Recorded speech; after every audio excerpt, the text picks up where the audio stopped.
लखनऊ में एक बड़ी आबादी है शियाओं की, तो शिया आबादी जो वहाँ पर है और ईरान जो कि शिया समुदाय में एक तरह से ईरान की जो पहचान है, leader of the Shia world, और आयतुल्लाह खमेनी को शियाओं का सुप्रीम लीडर माना जा रहा है, उसमें खास करके जो शिया आबादी लखनऊ में है, इमाम बाड़े हैं, वहाँ पर आप देख रहे हैं कि प्रदर्शन हो रहे हैं। और ये प्रदर्शन, ये तस्वीरें जो हम आपको लखनऊ की दिखा रहे हैं, और इसके बाद आपको ले चलेंगे मुंबई, जहाँ से आपको दिखा रहे हैं। सुजाता ने हमें ये रिपोर्ट भेजी, अपडेट भेजी है, वो आपको दिखाते हैं।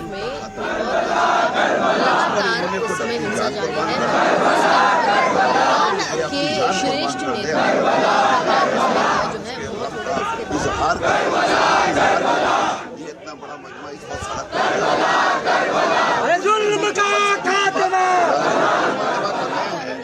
कम से कम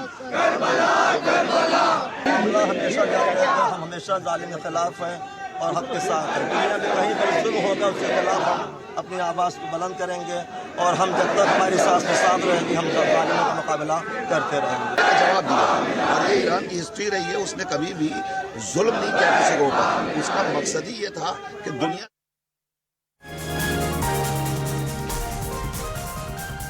तो मुंबई में आपने देखा लोग नारेबाजी भी कर रहे थे और वहां पर प्रदर्शन करने के लिए इकट्ठा भी हुए थे। श्रेया के पास अब चलते हैं, जंतर मंतर पर मौजूद हैं।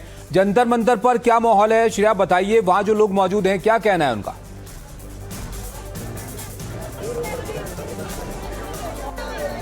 जी, ऑल इंडिया शिया काउंसिल से बहुत सारे लोग, महिलाएं आए हैं और काला झंडा ये लोग कॉन्डोलेंसेस ट्रिब्यूट कर रहे हैं, पे कर रहे हैं ट्रिब्यूट। और हम बात करेंगे क्यों ये इतना बड़ा शौक है लोगों के। सुप्रीम लीडर जिनका मौत हो गया है, वो आपके जीवन में कैसे रोल प्ले किया, कैसे इन्फ्लुएंस किया, और ये जो हो रहा है ईरान इजराइल में, ये मिडिल ईस्ट क्राइसिस, वो कैसे अफेक्ट कर रहे हैं? Ma'am, actually it's not about the religion. Why we all have gathered here is not because that we belong to a Shia community. Of course we do. But the larger perspective से देखा जाए तो इमाम ख़ोमेनी साहब हमेशा से वो operation के खिलाफ खड़े रहे हैं। He was the sole voice जो अपने आइडियोलॉजीज पे फर्म रहे हैं कि कैसे इनजस्टिस के खिलाफ आपको खड़े रहना है। तो ही वॉज द ओनली वॉइस जो जितने भी इनोसेंट सिविलियंस मारे जा रहे थे, स्पेशली फ़लस्तीन में, फ़लस्तीन that was not even a part of Iran, still he stood for that country, for that civilian and Syrian people. उन लोग मजलूमों के लिए एक सोल, एक ऐसे इंसान थे जो वॉइस रेस करते थे, उनका आज डिमाइस हो गया। That is not a loss for this Shia community only but for the humanity as whole. That's आप आए हो इधर प्रोटेस्ट के लिए, आप आए हो कॉन्डोलेंसेस पे करने के लिए, कैसे महसूस कर रहे हैं? बस यही कि हमारी आवाम यतीम हो गई। हमारे जो सुप्रीम लीडर थे वो हमें छोड़ के जा चुके हैं और हमारे सुप्रीम लीडर को जो है वो छुप के वार किया है, सामने से वार नहीं किया है। वो हमारे सुप्रीम लीडर भागने वालों में से, डर के छुपने वालों में से नहीं था। लेकिन आपकी गोदी मीडिया झूठी खबरें, झूठी न्यूज़ दे रही है। और भी लोगों से बात करेंगे रिवेंज लाइफ में कोई रिटेलिएशन होना चाहिए, आपको क्या लगता है? बिल्कुल होना चाहिए, बिल्कुल होना चाहिए। कब तक हम चुप बैठेंगे, कब तक हम सहते रहेंगे? क्या हक बोलेगा नहीं? बिल्कुल हक को बोलना चाहिए, बिल्कुल रिटेलिएट करना चाहिए। सुप्रीम लीडर को मारा गया है, उनको शहीद किया गया, बिल्कुल मुस्लिम है, पूरी शिया जितनी भी पूरे शिया जो दुनिया भर में है वो सब चाहेंगे रिटेलिएट करे और इसराइल को बर्बाद कर दे। हम नहीं चाहते कि कोई मासूम कत्ल हो, कोई बेगुनाह कत्ल हो, मगर इजराइल खत्म हो। अगर आज ईरान है तो दुनिया की कोई भी कंट्री हो सकती है जो ट्रम्प के खिलाफ खड़ी होगी, जो इजराइल के खिलाफ खड़ी होगी। आज ईरान का ये हाल है, कल इराक का वो हाल था।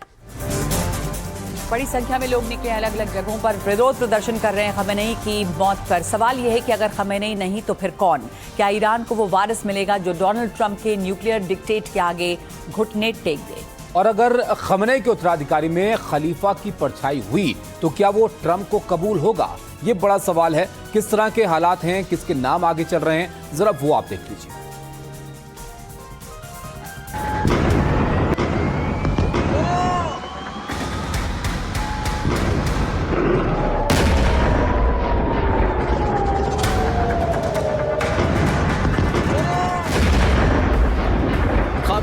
बाद उनका उत्तराधिकारी कौन होगा?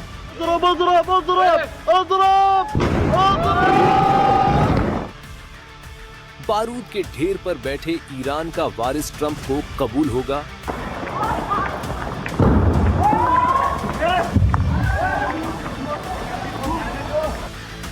क्या खलीफा का वारिस न्यूक्लियर डिक्टेट के आगे घुटने टेकेगा?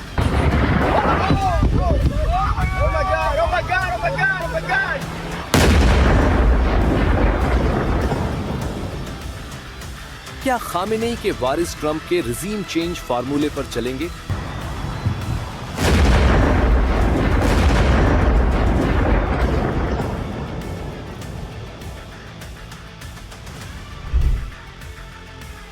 ईरान की जनता को अब खामेनेई के कहर से आजादी मिल गई है। उनका दावा है कि खामेनेई के खात्मे के कई सारे सबूत उनके पास हैं और सैटेलाइट तस्वीरों में भी इस बात का सबूत सामने आ चुका है कि खामेनेई के घर पर ताबड़तोड़ बमबारी हुई थी। यहां तक कि देर रात खबर यह भी सामने आई कि खामेनेई के बेटी और दामाद भी मारे गए हैं।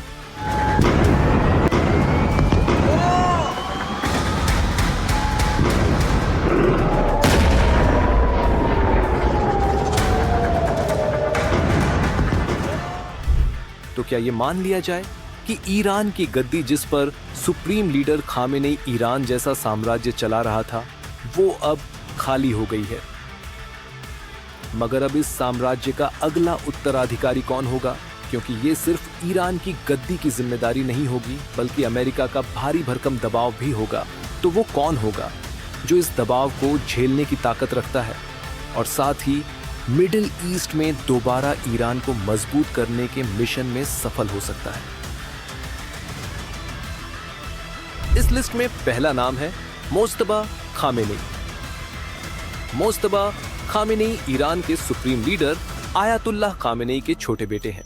ईरान में शैडो पावर के नाम से मशहूर मोज्तबा अब खामेनेई के उत्तराधिकारी बनने की लिस्ट में सबसे आगे खड़े हैं।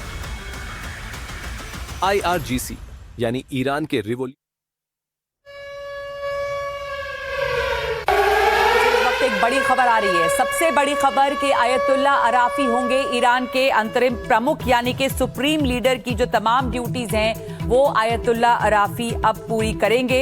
ये खबर तस्नीम न्यूज के हवाले से आ रही है। सबसे बड़ी खबर इस वक्त ईरान की कि आयतुल्लाह खमेनेई की शहादत के बाद, उनकी मौत के बाद आयतुल्लाह अराफी जो हैं वो ईरान के अंतरिम प्रमुख बनेंगे। अंतरिम प्रमुख के तौर पर अराफी को कमान दी गई है और अगले प्रमुख चुने जाने तक अराफी को ही कमान दी जाएगी। बिल्कुल, ईरान का इंटरिम लीडरशिप काउंसिल को उन्होंने यहाँ पर ज्वाइन किया है और जूरिस्ट मेंबर के तौर पर ये उसमें शामिल हुए हैं और उसको यहाँ पर तय करना है कि आगे जिम्मेदारी किसको यहाँ पर मिलेगी और तब तक सुप्रीम लीडर की जो ड्यूटीज हैं वो इनके हक में यहाँ पर आएंगी। आयतुल्लाह अराफी, यहाँ पर सर शैलेंद्र जी आप यहाँ पर बता पाएं कि इनके बारे में, जो अराफी हैं, जो अब सबसे बड़ा नाम आप कह सकते हैं ईरान में इस वक्त मौजूदा वक्त में।